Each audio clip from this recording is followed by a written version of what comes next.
नमस्कार। शरणम शरण के इस अंक में आप सभी का हार्दिक अभिनंदन है। आज बहुत दिन बाद फिर आपसे बात हो रही है। आज हम बात करेंगे दोस्त और मित्र की, सगे संबंधी और रिश्तेदारों की, और कुछ अन्य बातें भी करेंगे। इन सब में बहुत अंतर है आपस में। दोस्त जो होगा उससे आप यदा कदा मिलेंगे, हाल चाल पूछेंगे और इसी के साथ वार्तालाप की समाप्ति हो जाएगी। मित्र वो है जिसका आपसे मिलना कोई ज़रूरी नहीं है, लेकिन वो हमेशा ये ध्यान रखेगा कि आप किसी मुसीबत में तो नहीं है, किसी मुश्किल में तो नहीं है। इसके साथ साथ आपको और देखना पड़ेगा कि मित्र वो है जो मित्रवत स्वभाव रखता हो। वो आपकी मुसीबत के समय तुरंत आकर खड़ा हो जाएगा, तुरंत। उसके पास कोई समय नहीं होगा कि आपकी वो बुलावे का इंतजार करें। दोस्त को आपको बुलाना पड़ेगा,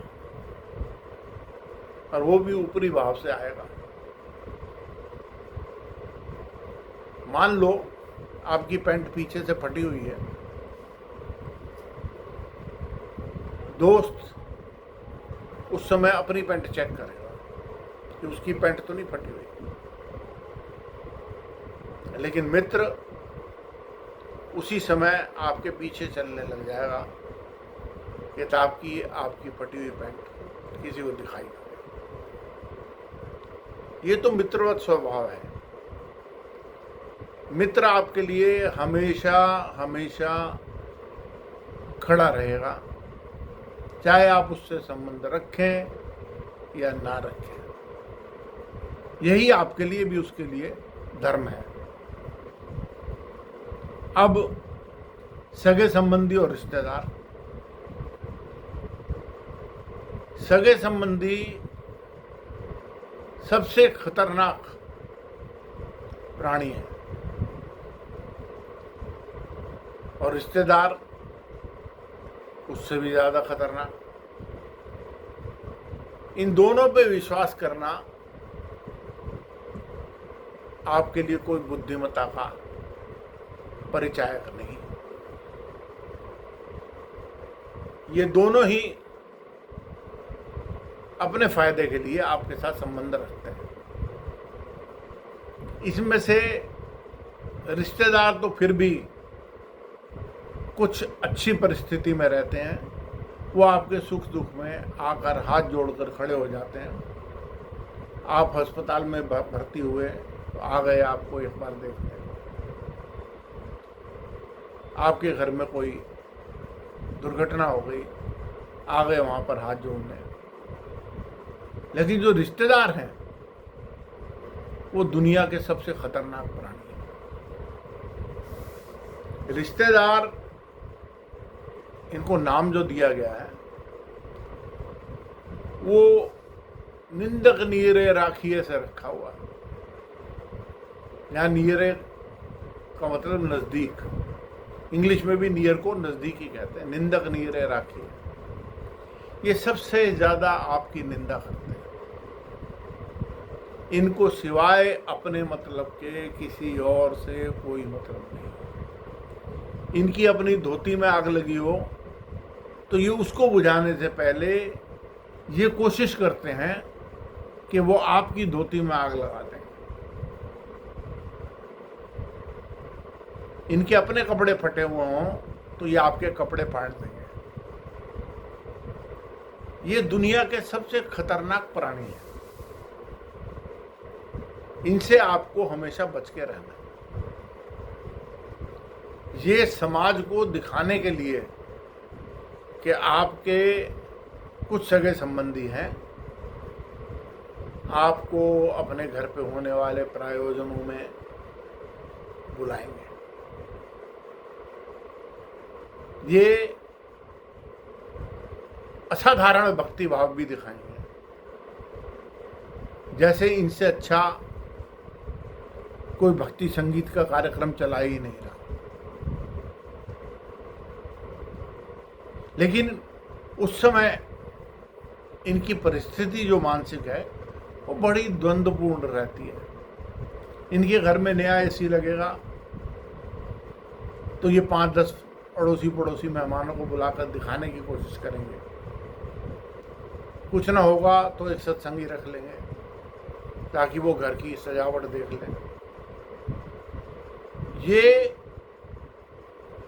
जिस जगह को छोड़ेंगे उस जगह पर अपने कोई निशान नहीं छोड़ेंगे ताकि वहां के कर्मों का इनका फल दूसरी जगह ना पहुंच जाए। ये अपने सब स्वभावों को छुपा कर रखते हैं। ये सभी रिश्तेदारों पर, सगे संबंधियों पर लागू होता है। रिश्तेदार तो फिर भी अच्छी कला में आते हैं, कभी कभार आए, हाथ जोड़े और निकल गए। सगे संबंधी नीचता की परिकाष्ठा को लांघ देते हैं। आप अपने रिश्तेदारों में और सगे संबंधियों में भेद करना सीखिए और बहुत ध्यान से देखिए, और आप पाएंगे कि आपके रिश्तेदार फिर भी ठीक हैं, लेकिन सगे संबंधी आपकी सफलता से जलते हैं। ये अपने घर में नालियां लगा के रखते हैं ताकि जिससे कोई भी चीज इनके घर में ओवरफ्लो ना हो जाए। कई वर्ष पहले मैं एक जगह काम करता था, सन 1978 की बात है। तो वहां पर एक तेल के बहुत बड़े व्यापारी थे। उनके बच्चे मैले कुचैले कपड़ों में, मैले कुचैले थैलों में सारा दिन बैंक की सीढ़ियां चढ़ते रहते थे, नोटों की भरी गड्डियां लेके, ताकि ड्राफ्ट बन जाए और अगली खेप तेल की आ जाए। एक दिन उसी परिवार के मुखिया के साथ उनका एक लड़का आया। उसने आंखों पे रेबैन का चश्मा लगा रखा, हाथ में 555 की डब्बी, पता नहीं उस जमाने में कितने की थी, हमने तो पी नहीं, मुंह में पान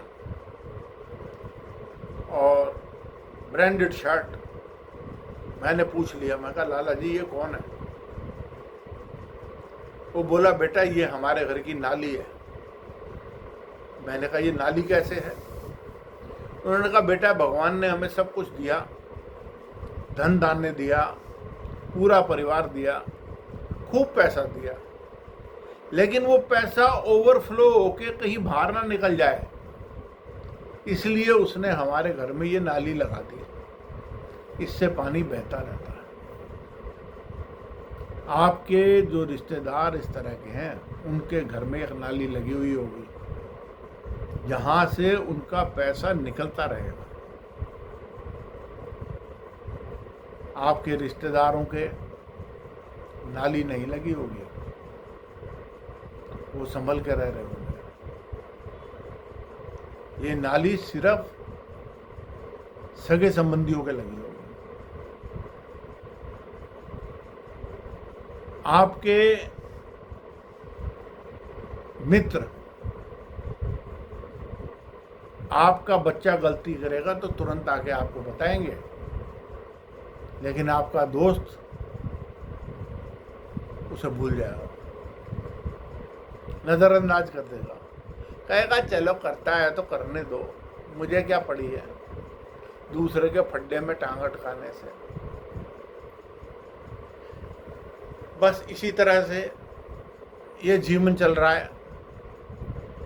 लोग धोखे की राजनीति कर रहे हैं, रिश्तेदार दो मुंहे सांप हैं, इनको अपनी चिंता नहीं है, इनको आपकी चिंता ज़्यादा है। इनसे संभल के रहिए, दोस्तों से दुआ सलाम रखिए, मित्रों से बना के रखिए। दुख में आपका मित्र ही आपके पास आएगा। ये जो सगे संबंधी हैं, ये दुखाते ही तुरंत आपको फोन करेंगे कि ये दुख आ गया, बताओ मैं क्या करूं। लेकिन उससे पहले इनको आपकी कभी याद नहीं आएगी। ये घर में बैठे चुगलियां करते रहे। सुबह उठकर इनका पहला काम ये है नहीं है कि ईश्वर का नाम लेना, मुंह धोना, ब्रश करना, नहीं। ये सबसे पहले व्हाट्सएप पे जाके आपका स्टेटस चेक करेंगे, आपकी डीपी चेक करेंगे। उसके बाद जाकर इनको कुछ शांति मिलेगी। अगर आपकी डीपी में कुछ मिल गया या आपके स्टेटस में कुछ मिल गया तो ये उससे बड़ी तसल्ली प्राप्त कर लेंगे। ये दोनों चीज़ें दोस्तों पर और रिश्तेदारों पर पूरी तरह से शामिल है। पिछले कुछ समय से मैं देख रहा हूँ कि मेरे अपने ही ग्रुप के कुछ लोग वीडियो को देख तो रहे हैं, लाइक नहीं कर रहे। मैं आप सबसे अनुरोध करूंगा कि अगर आज आपको ये बात चुभी और आपको भी पता चला कि अपने रिश्तेदारों और दोस्तों का फ़र्क, मित्रों का और दोस्तों का फ़र्क, तो आप इस वीडियो को ज़्यादा से ज़्यादा लाइक करें, सब्सक्राइब करें और फॉरवर्ड करें। ये बात जो आज मैंने कही है, बहुत कटु बात कही है और बहुत अनुभव से कही है। अगर आप इसको जितने लोगों में आगे भेज सकते हैं भेजें, ताकि उनको पता चले कि मित्र कौन है और रिश्तेदार कौन है, सगा संबंधी कौन है, कौन सज्जन है, कौन दुश्मन है। अगले अंक में फिर मिलूँगा। अभी मैं बाबा प्रेमानंद जी के भक्ति में तल्लीन हूँ, उन्हीं के वीडियो डालता हूँ, लेकिन बीच बीच में आपको मेरे वीडियो मिलते रहेंगे। नमस्कार।